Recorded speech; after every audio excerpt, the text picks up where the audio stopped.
Imagine a beautiful natural sanctuary right in the middle of one of the biggest cities in the world, with endless sights and activities. That's New York's Central Park.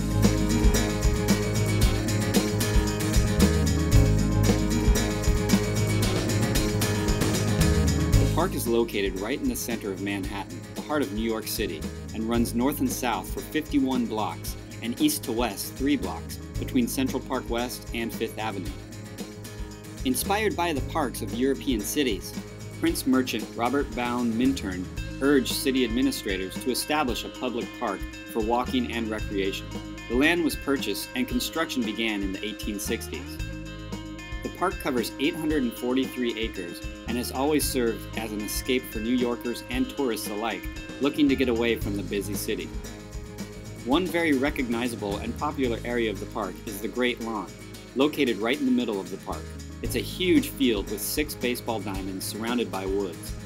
It's a perfect place to get a game going or just take a picnic lunch and kick back.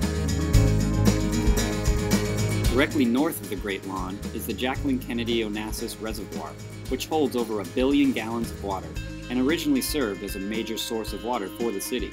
It's now best known for the 1.5-mile running track that surrounds it. If you're looking for sports, there's tennis and basketball courts and several baseball fields to choose from, not to mention miles and miles of trails. Nature enthusiasts will love the northern section of the park, where you'll find the Loch, a hilly, rocky area that is perfect for hiking, watching wildlife, and getting off the beaten path.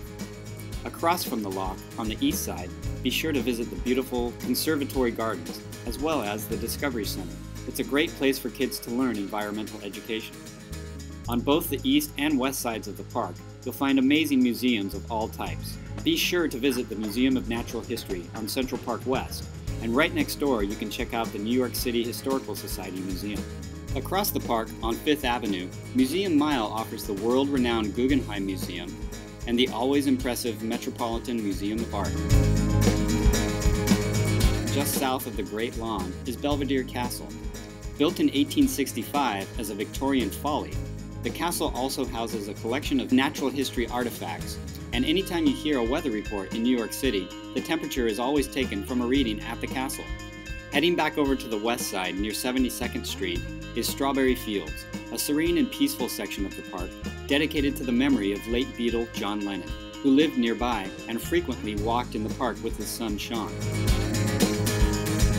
Central Park is so big, it's really easy to forget that you're in the middle of one of the biggest cities in the world. There's countless sights to see and things to do while you're in New York City, but Central Park is something everyone should experience.